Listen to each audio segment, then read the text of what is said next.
à tous d'être venus participer à ce colloque. Je constate que d'année en année, il y a plus de succès. La première chose qui m'a frappé au travers de ces trois tables, trois tables rondes, c'est que d'une part, on a fait des constats. Alors, il y a beaucoup de mots qui sont arrivés, et notamment des mots communs sur ces trois tables. La première chose, c'est l'état du réseau. On a parlé beaucoup de l'infrastructure, du GI.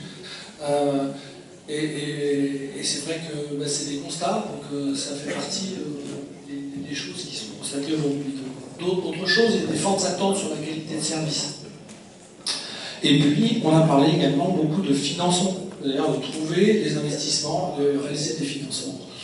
Alors, dans le moyen de transport propre, il y a eu des démonstrations, des chiffrés avec des scientifiques, avec des exemples étrangers, comme Gottfried Eimer nous a démontré, où il est incontestable que le mode de transport ferroviaire est un mode de transport propre.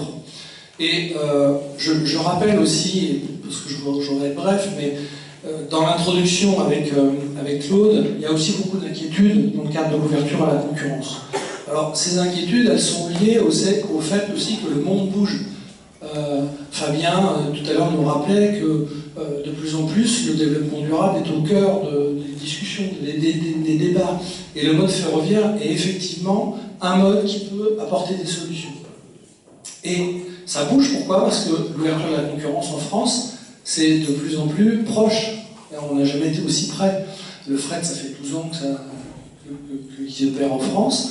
Et comme tout un monde qui bouge, etc., il y a des planètes, et dans ces planètes, il y a des zones d'ombre qui provoquent des inquiétudes. Alors les inquiétudes, elles sont légitimes, Claude les a rappelées, dans la gouvernance de SNCF Réseau, dans l'indépendance du gestionnaire d'infrastructure qui sera un pilier incontournable de tous les opérateurs.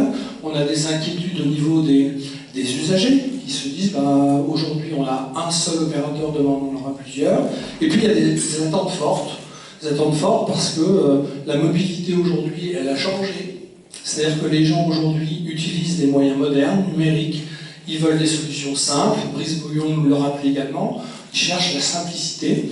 Et puis on a encore des barrières, comme l'a rappelé Roberto, sur l'ouverture à la concurrence, des barrières qui sont mesurables, mesurées, et que les opérateurs aujourd'hui cherchent aussi à avoir des garanties, tout comme les autorités organisatrices, pour justement avoir un avenir plus vert. Alors, comme ce monde bouge et qu'on parle de planète, à un moment donné, je pense qu'elle s'aligne. Et quand elle s'aligne, ça laisse passer le soleil, et je pense qu'il faut retenir ça aussi. C'est-à-dire que le soleil, c'est quoi? C'est que, il faut que ce mode de transport ferroviaire soit plus attractif également. Et pour le rendre attractif, je vois deux choses. La première chose, attractif pour les voyageurs. Et on en a parlé, c'est-à-dire qu'on a parlé des services. C'est pas juste déplacer des gens, c'est aussi, on a parlé de ce qu'on pourrait faire dans des gares. Il y a des fortes attentes des autorités organisatrices, etc.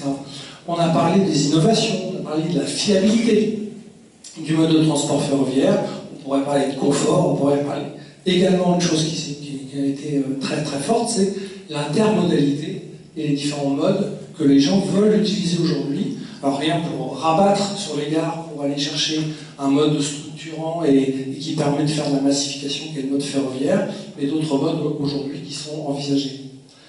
Ensuite, il faut que ça soit attractif également pour les opérateurs. Pour qu'une concurrence soit réussie, il faut que les opérateurs, d'abord il faut qu'il y en ait, parce que le réseau est en attente de ça, de dire, on l'a vu au travers des démonstrations, c'est que pour que réellement ça soit propre, il faut que les trains soient pleins, il faut qu'il y ait beaucoup de trains.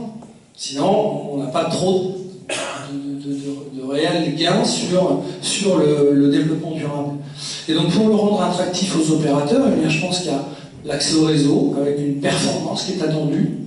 On a des leviers de compétitivité qui doivent être donnés aux opérateurs. Alors on l'a rappelé sur la gestion de la maintenance, sur les données qui vont être données aux opérateurs pour qu'ils puissent agir en toute transparence, en conservant le niveau de service public qui est attendu, voire de le développer, mais également le niveau de sécurité qui est attendu dans le domaine ferroviaire qui est très important.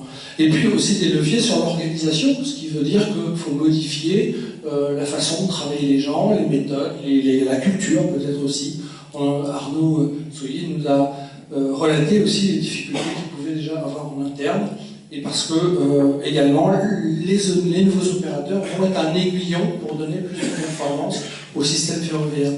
Enfin, la relation avec les acteurs est très importante. Je pense notamment aux AOT qui sont en forte demande d'établir des partenariats avec les opérateurs pour que les opérateurs soient innovants, leur donnent la possibilité de développer l'offre et toujours avec plus de qualité de service et de transparence.